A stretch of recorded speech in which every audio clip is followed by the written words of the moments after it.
Ladies and gentlemen, welcome back to the Goldmoney Asian Rapid. Today is day 2 of the quarterfinal. We will have 4 more people advancing and 4 people being eliminated. Levan Aronian, Arjun Aronian, the wonder kid from India, Vladislav Artemiev, and Anish, Giri Ding, Krzysztof Duda, and of course Magnus, Carlsen, and Wesley. So now today was also a charity day, and I'm going to include a link in the description if you want to donate. We were raising money with care. As always, we've raised almost $1.5 million in charitable donations over the course of our coverage of the tour. So always like to include that. Some of the YouTube folks who aren't watching on Twitch. And we will start with Artemiev versus Anish Giri. This is their first game, and I've timestamps on the video player of every mini match. Here we go. So Giri begins with, again, playing into Artemiev's Caro-Kann. And e5, so the advanced Caro-Kann, bishop f5, h4, and yesterday Artemiev played queen c8, which I was absolutely shocked by, but it has good shock value, and that's about it, and today he plays the main line with h5. Here there are 2 main lines, bishop d3, bishop g5, but c4 is, I always thought this was just completely fine for white, and if, sorry, fine for white, but also fine for black. Black is just completely equal here. And rather than maneuvering with the knights, Artemiev actually takes on c4 right away. Bishop c4, knight d7, and basically he's going to secure control over the d5 square. Knight e2 played, and here bishop e7 attacks the pawn on h4. You're supposed to go here and target the bishop and target this pawn, not really worried about losing this, but Anish plays this, and very quickly we have a position that's never been reached before, and black is fighting for the light squares. That is what black is fighting for here. Here Anish should probably just castle. And it's kind of difficult for black to decide what to do. Does black play on the queen side? Does black plop the bishop in here and try to go like this? Anish goes here, and that's just a one-move blunder. That is just straight up a one-move blunder. I guess you had a hope of castling queen side. It's not a blunder that, like, loses the game, but it's a blunder that allows black to very seamlessly and quickly get a good position with a nice little combo b5, dropping the bishop back to b3, and this nice move, knight to c5. And the point is that if you take, the queen is taken, and if the queen moves somewhere like here, or in the game queen d1, black just takes the bishop. And this very small transformation gives black the bishop pair, leaves black with the only light squared bishop on the board, and look at all of this light squared cheese that bishop can access. b4, and here Anish, rather than moving the knight, plays bishop takes h6, but after bc3, the bishop is still hanging, it goes to g7, both rooks are hanging, and if you were to take, and queen a1, I mean, queen d5 is coming. Like, this is just terrible for white. And rook b1 was played. They both got their rooks out of the way, and still queen d5. And if white were to castle, then there would just be, like, you know, a capture here in bishop h3 with a threat of mate. Instead, he plays rook h2, and Artemiev just goes and guards his pawn. And now he's not losing that pawn. Bishop f5 is coming. Queen e4 is coming. And on move 21 or 22 with white, Anish Giri resigned. And that is now 4 straight losses versus Vladislav Artemiev. And he did not recover. He made 2 draws. And it's Artemiev who wins 2-0 and knocks out Anish Giri. That is not what I was expecting to start this recap with. A very convincing victory for Artemiev. Now, Anish, it was reported, I actually didn't know this, but Anish got his first dose of the Pfizer vaccine yesterday. Well, that's the difficulty of being a professional chess player. You never know when in what 3-week period you need to go and travel. But he probably has to get vaccinated because I don't know if Anish is playing the World Cup in Russia. I think he is, but listen. I'm not going to get into this whole vaccine thing. I got some crazy people in the YouTube comments, but all I'll say is, you know, Anish did the right thing, and if it took an effect on his, you know, his health and his chess, well, yeah, I mean, it seemed like it did. 4 losses and 2 draws. That's not the Giri that we know, but Artemiev is our first semifinalist. Now, second game of the day I'd like to share with you, and the second match is Ding versus Krzysztof Duda. Yesterday, they beat the faces off of one another, but they made 4 draws. It was a very tense match. Today, we get started with a Slav defense, a semi-Slav, bishop g5 from Ding Liren, knight d7, and we have a similar thing that we saw yesterday, but today, rather than this with some knight h5, which I think we've seen before, or like g5, knight h5 now, we see a castles and a delayed knight h5. So Duda actually castles, doesn't allow Ding to attack him, and just gets a very solid position.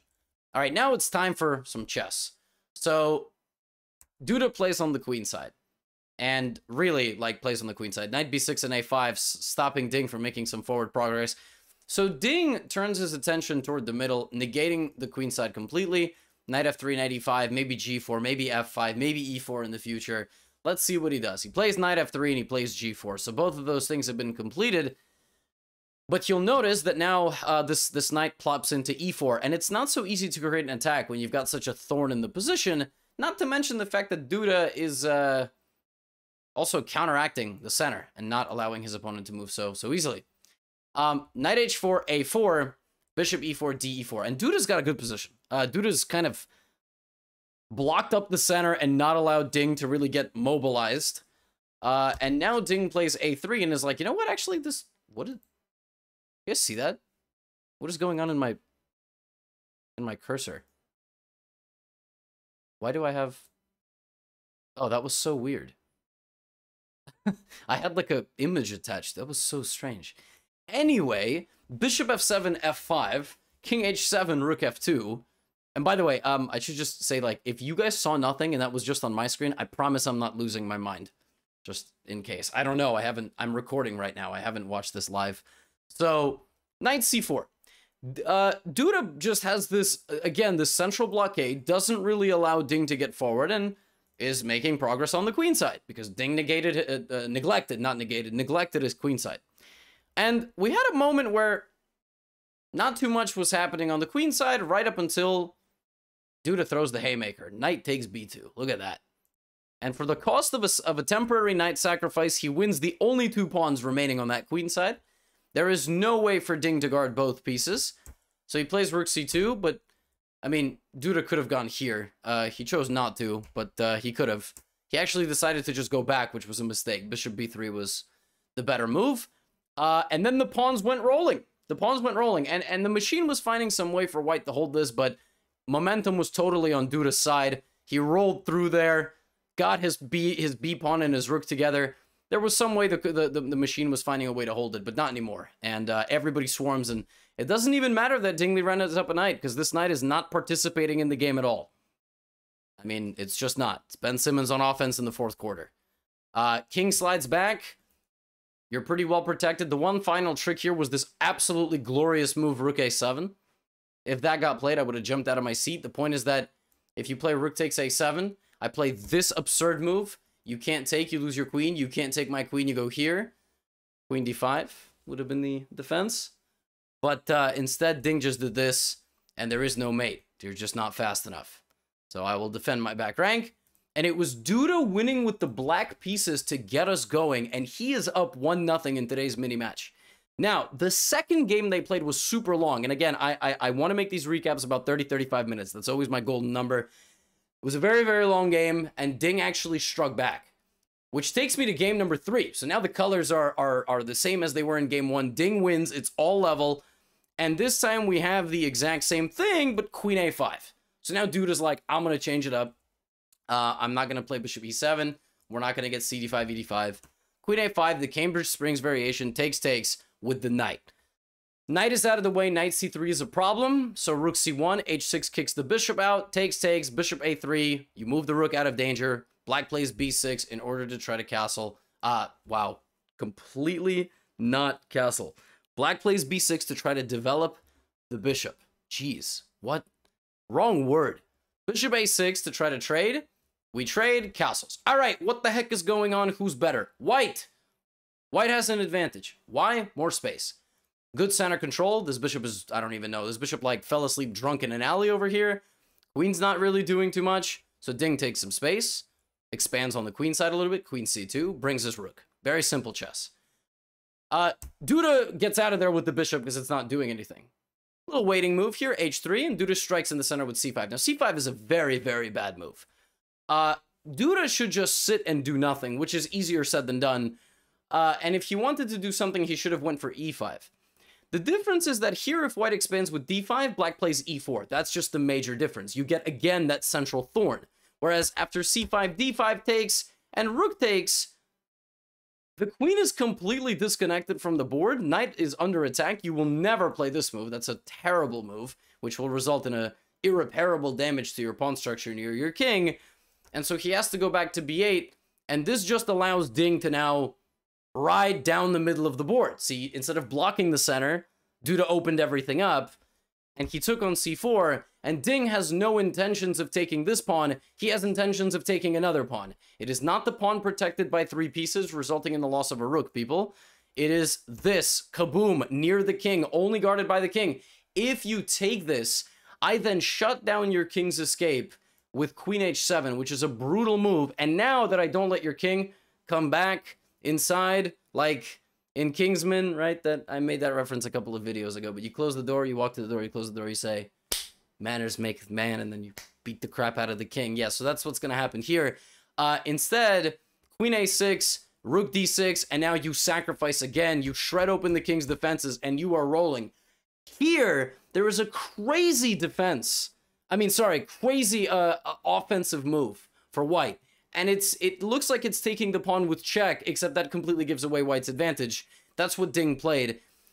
It is the backwards retreating rook move, keeping the status quo here, with the idea to play queen g6. That is the point. It is the most scummy computer move I've ever seen.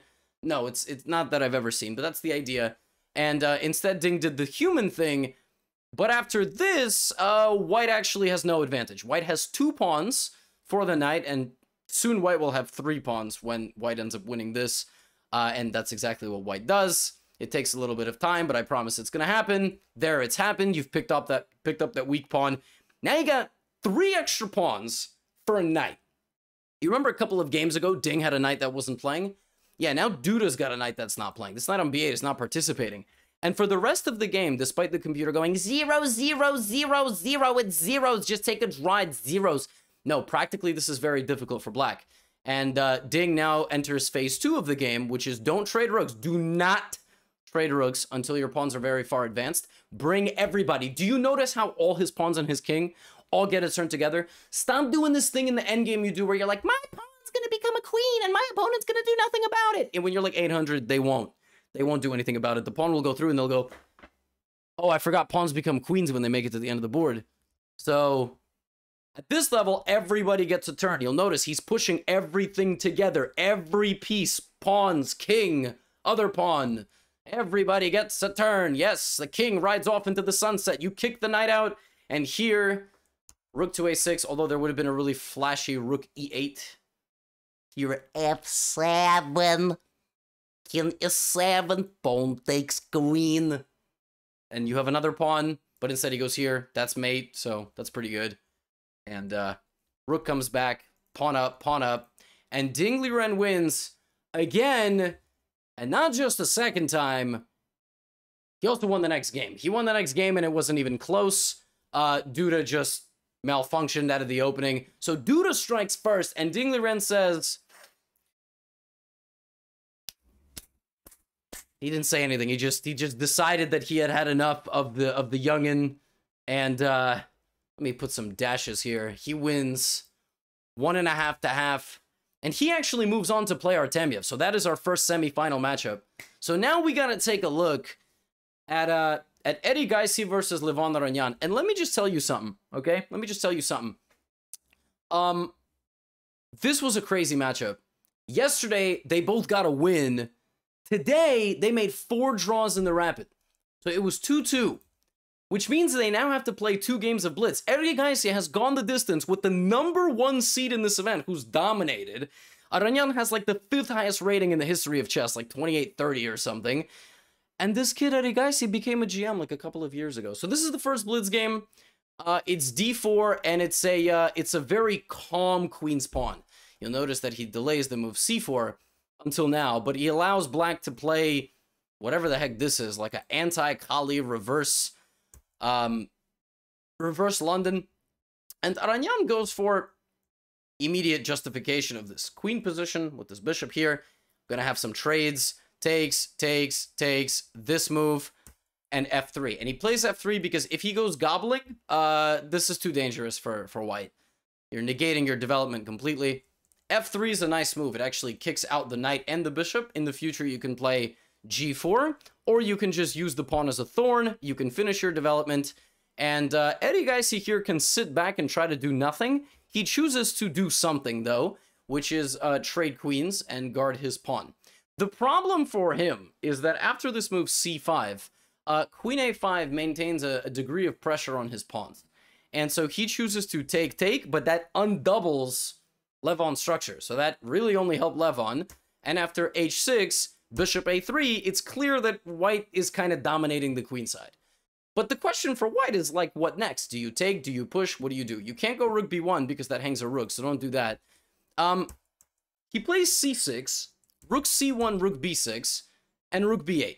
So one guy's doubling on the c file, the other guy's doubling on the b file. My nose is starting to itch, as it always does. Rook b1, Eddie Geisy is looking to trade rooks. Bishop f1. Now, it's not a game between two grandmasters until we get h5, h4. Of course, now both kings have lufts. Pawns are battling for positioning all on this side of the board. Bishop g6, and now the queen transfer to c5 takes. Knight jumps into d5 to try to get this. You are not worried about this massive weakness. You do not care because you want to go for e3. Jumps in, rook trade, rook back to c1. Aronian is not scared of trades. However, this is quite holdable for a draw. Because at the end of the day, there are opposite colored bishops on the board. So both sides have 6 pawns, but it is a blitz game. It is a blitz game and time is ticking. And Aronian is going to try to play this for a win. So queen goes to b7. King moves up to f2 to hide over here. Queen goes to a6, a3 so you don't lose your pawn. Queen goes to b6. Queen back to c3. Queen trade would have led to a draw, so no queen trade. Centralize the bishop. Put the bishop in the center. a4. Still a pretty difficult position to lose. The only way that you will lose this game is if you trade queens at the wrong moment and this bishop cannot guard all the pawns. So Aronian backs up, plays queen c2, and again, Eddie Geisy, for better or for worse, tries to make something happen. He's trying to trade a pawn, and he does, but at the cost of losing the c6 pawn. And when you lose pawns in endgames, you gotta be damn sure that you're gonna either win them back soon or create enough confusion that it doesn't matter that you've lost the pawn. So we have this, but now takes, and king goes back to g1. Now this looks like a draw. It's not. That hangs a queen. Stop hanging pieces. Stop it. Queen to g5, queen to d1. Now one guy's got a passer. I mean, be careful, all right? h4, king h1, h3. Again, for better or for worse, Eddie Geisy is trying to make something happen. Now, if this gets taken, this is bad. This is just terrible. Queen g3. This is bad. So Aronian plays g4, and there's no en passant because you're not side by side. So we create a little thorn around the queen. Queen comes this way. But all of a sudden, folks, queen f1, and that light squared bishop for black is being absolutely dominated. You got to try to get it back into the game. The problem is, if you try to get it back into the game now, this, and this. And you just might be losing. You just might be losing. Check, block. Now, if you go check, I run away. You have no draw. So it goes this way. This, bishop tries to come around. King g2, bishop a4. Eddie Geisy, he's so close. He is so close. He had to apparently go here. Now we are getting to the territory where you can draw this. Because even being down 2 pawns in an opposite colored bishop endgame is a draw if you have the right defensive setup. It really helps that if you clear all of these pieces, that pawn, bishop, and king versus just this king is a draw because the corner is not the color square of the attacking bishop. It's a dark squared bishop, it's a light squared corner. So technically, if black is able to sacrifice the bishop for the remaining pawn, black can draw this. The problem is, it's a blitz game, and having the peace of mind and being cerebral enough to understand that you can actually hold this. Maybe Magnus would be able to hold this because he would be cerebral and understand. Eddie Geisy shuffles back and forth. His indecisiveness, his indecision, if that's even a word. I don't think that's a word. It might be a word. I'm a chess streamer. I'm not an English major. Allows Aronian to get to the winning setup. And even then,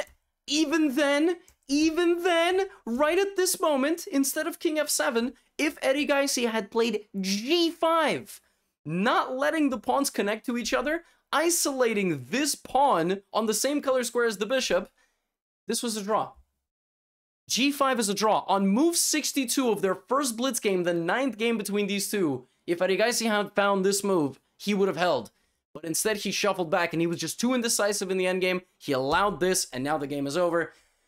Erigaisi resigns because once the pawn is protected, this king will run over here and help this promote. And if the king goes over here, this pawn will promote. There's nothing you can do. You're not going to win any of my pawns. And Erigaisi resigns after G5, and he was unable to crack through in the next blitz game. And it is Arjun Aronian ending the Cinderella story. The epic run by Erigaisi, but he should be so proud because... Do I even have to say anything? Like, dude, guys, Arjun Erigaisi is for real. So he gets all the props in the world for holding Levon to that, and Levon advances, and that takes us to our main event of the evening. Now, game number 1, Magnus is up 1-0 from the mini-match yesterday. I am not going to take you through every single move of this game. This first game was 85 moves long. It was a gioco pianissimo. Once again, the players played in Italian. Wesley So went on a queenside expansion. They traded their bishops. Wesley So's going up for that queenside advancement. However, when Wesley took his rook off the a-file, this gave Magnus all the confidence that he would need in this game to at some point, just at some point, advance himself on the queenside. It was a big shuffling affair. Wesley tried to take as much space as possible, but then this move happened, and this is an interesting move because if you take, I can actually take with both. I can open up my rook. That also is pleasant for black. But now Magnus uses the file that Wesley abandoned against him. And he started creating a bit of a long-lasting initiative. He connected his rooks, and even though the position is equal, it's mildly unpleasant. And Wesley finally did make this trade, but despite doubled and isolated pawns like this, they're not weak at all, because you can't go knight c4. And all of a sudden, Wesley's just defending the slightly unpleasant game. It's 0-0-0. Computer's like, 0-0-0. Why aren't they taking a draw? 0-0-0. This game is super boring. Now the computer can sing, too. So rook a4, and Magnus is just like, I'm gonna play, let's keep playing moves. Maybe Wesley's gonna do something silly. Let's just keep playing some moves here. I totally dominate the a-file. Let's make the queen trade. You want a queen trade, Wesley? Yeah, I will obviously take it with my rook. Psych! Now that pawn from c7 transferred here and transferred here. The c pawn became an a pawn. It's 2021. That's the beauty of technology. Takes. Rook goes here, and now we have this. And Magnus is just going to solidify that pawn, and that pawn's there. That pawn's there to stay. Wesley can create a pass pawn of his own. But wait a minute. Well, what? Well, see, Wesley didn't want to get blockaded. Wesley didn't want this knight to just come to c5, so he sacked the pawn to get this. But now rook b3, and he's just down a pawn. And that pawn proved to be the difference maker, because we get into a rook endgame with knights, and that outside pass pawn is there to stay. And that pawn is going to be there for a while. And Magnus can give up this pawn if he gets a couple of pawns over here, and that's ultimately what he's trying to do. But now he's down every pawn. Now Wesley has no pawns. And we still played, and Wesley tried to make a draw. And I told you it was a very long game, but Magnus managed to keep all his pawns. And on move 85, with a lot of checks, and Magnus running away from checks, while maintaining the threat of this. Now here there was a cool trick by Wesley, rook a2. If check, here, it's stalemate. Magnus Carlsen didn't blunder that, and won the first game. And in the second game, Wesley made a quick draw. So it is 1.5, 0.5, and now, folks, listen, you guys, you're a smart bunch, okay? You're a smart bunch. You know I named this video what I named it, with the thumbnail of Magnus Carlsen looking the way he's looking, because something must have happened. So let me tell you the situation. Wesley So needs to win 2 rapid games. He has to win 2 rapid games. That's what he has to do. To force a blitz. Because he lost yesterday, so he needs to win the next 2 games. This is game number 3. Wesley's got the white pieces. And Wesley plays into an Italian, but this time d4. He's beaten Magnus in this line. e5, knight e4. Oh, sorry. d5, bishop b5, knight e4. Takes bishop b6, knight c3, castles, bishop b3, bishop g4, h3, bishop h5. Okay, great. So this is some theory. They've played this before. If I went too fast, I'm sorry. Just play me on 0.25 speed. And now we have queen b3, which is a move that gets out of the pin and attacks the d5 square. And from here on out, we will have an explosion. First, we have this trade. Then we have knight to g5. Now we have long castles. Knight takes on f3. Something takes on d5. Takes. Check. Here. Takes. Here. Takes. All of this is forced, by the way. You cannot take the rook because this. So here, check, backs up, and now rook e7. Wesley So deliberately went for this position, and 25 moves into this game was over the allotted time. He had like 16 minutes on the clock. And basically what White is saying here is you have split pawns, and I have pawns together. I have a passed pawn, always good. And you have pawns here that are together, but could be targets for me, either on the back rank like this. And Wesley's going to try to win this game. And Wesley doesn't trade rooks. He backs up, but he doesn't trade rooks. a3. a5, rook d7, rook g5. Magnus gives him a pawn. And Magnus's logic in giving him this pawn was that I'm going to now activate my own rooks. It doesn't matter that you've won a pawn because now I've activated my rooks. My king is no longer weak. h4, rook g4, rook h1, rook e2. King a2, rook a4 to shut down the pawn play and shut down the king. Okay, rook g2 is coming. Rook g3 is coming. One of these moves is coming. Wesley plays h5 to get the pawn out of danger, and then he plays rook h4. And he uses Magnus's freshly arrived pawn on the other side of the board against him. Instant replay. h5 and rook h4 to go to the other side of the board. And all of a sudden, it's not so clear what's going on. Magnus Carlsen has lost both his pawns on the queen side. And while he has pawns of his own on the king side, they are not as fast. They are not as fast to the point that Wesley So begins to push. And so does Magnus, but Wesley brings his king up so that he can also push his b pawn. This is covered. That's covered by the rook on the other side of the board. Rook c4, a5. Take with check, and we have a trade. We have a trade. Now it's AB versus GH. Who's faster? Wesley So. King a4. G5, a6. I'm faster. G4. Rook c6 check. King moves to g5, and now I bring a friend. And I am faster. It doesn't matter that you can play g3. I'm faster. And the thing is, I always have this. I always have that check to get you on the same line. So rook e1, rook c3. Why rook c3? Cover checks, cover the push. h4, a7. I am beating you there. I give a check. My friend is coming. Your friend comes. My friend comes. Your friend comes. My friend comes. Rook e4, king a5, g1 queen, b8 queen, check. Is the most important part about this. King e3 and rook c3. And the thing is, you can both queen at the same time, but if you're the first to deliver checks on a board with queens and rooks and kings running around, you know, with no clothes on, naked kings trying to hide behind their friends over there. Sounds like a wild party these kings are at. The game is over. The game is over because what's going to happen is you can even force a queen trade and promote, and the game is over. And Wesley So just struck back to make it 1.5, 1.5. And now he needs to win this last game with the black pieces. Can he do it? Or does Magnus throw it all away? We have a Queen's Gambit dc4, early dc4. This is known as the Vienna. And the critical line is e4, but there black has some interesting ideas that can play for a win. So Magnus just plays super calm. Doesn't let Wesley get anything. Castles. Plays queen e2. Plays rook d1. Very solid. Brings back the bishop to maybe play e4, e5. Maybe bishop g5. We'll see. And Wesley just kind of, you know, initiates some exchanges, but inherently always creating a little bit of imbalance. So he's got a pawn structure imbalance. He's got a very strong light squared bishop. Brings his bishop here, and a few moves later we have another pawn trade. But again, all you need in games like this is the smallest of imbalances. So right now you have a light squared bishop on the board, and you've got split pawns with a vision on b3. And what Magnus does here is he trades the b pawn for the c pawn in hopes of just creating total symmetry. If you lose a for a, you're not going to win this if you're Wesley So. But Magnus played bishop d4 in this position and just went for takes, queen a4. I am sure he didn't blunder this pawn. I mean, he probably just thought that this was a holdable position by getting it into an endgame with opposite colored bishops. You obviously cannot lose this. You are Magnus Carlsen. Bishop d5. They both play an f-pawn move, so their king has space. Bishop d6, rook d8. And we begin the shuffling process. Now again, opposite colored bishop endgames. We just saw one where it could be a draw where you're up 2 pawns. So you need to be very careful how many pieces that you trade. and how your pawn structure looks. And sometime later, Wesley did in fact transform this not to an opposite colored bishop endgame, but to a rook endgame with an extra pawn on the A file. Now, Hikaru was with us with the broadcast. He was saying that actually this endgame is a draw.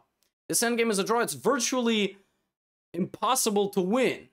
That's what he was saying. And listen, I gotta defer to the Super GM on this, yeah?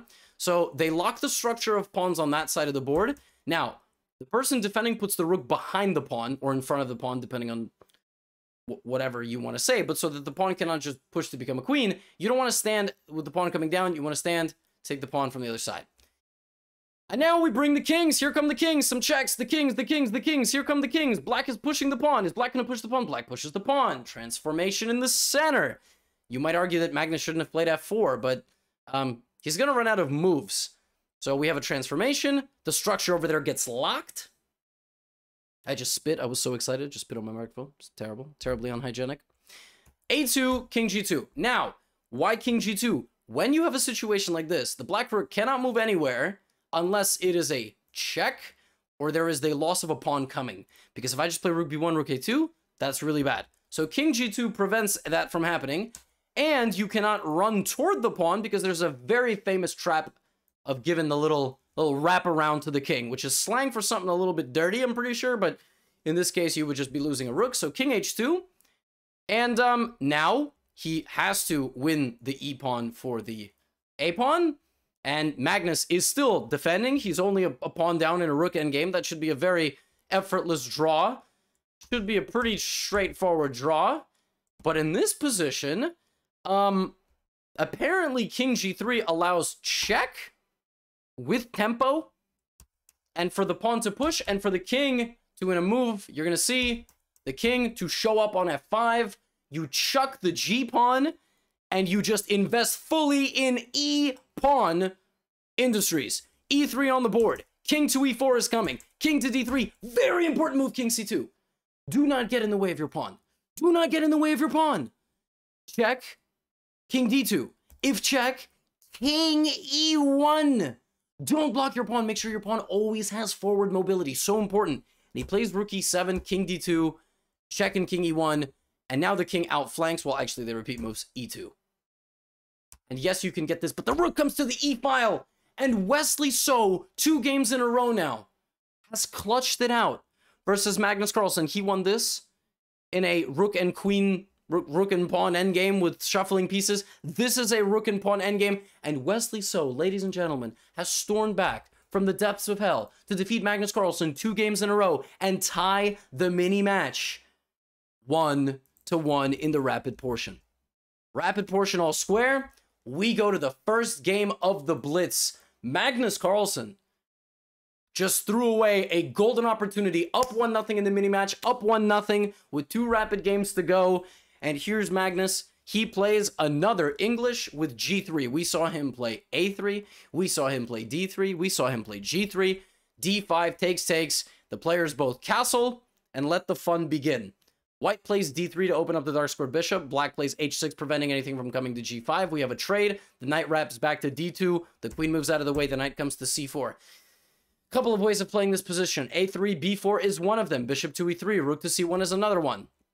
Magnus plays b3, which is yet another way, and then decides to remove his light-squared bishop from existence, right? To damage black's structure, and he's clearly not afraid of the light-squared attack because he will play f3. And actually, has kind of a pleasant position. This damaged structure allows knight a5, bishop c5, maybe e4. And that's exactly what he does. He brings the knight back, plays rook f2, anticipating the danger on his king, and then plays rook g2. This little maneuver. Anticipating that Wesley's coming. Wesley's on the way. Wesley's got all the momentum. h5 is on the board. Knight to c4 getting out of the way. Rook e8. Wesley's reinforcing with the rooks. Rook to d1 sidesteps and also prevents e4 because you would meet de4 with this pin. And Wesley moves out of the way. Queen e7. Queen c1. Why queen c1? You're fighting for the dark squares. You're not allowing g5. That would have been very dangerous. Rook g6, and here Magnus Carlsen does the unthinkable.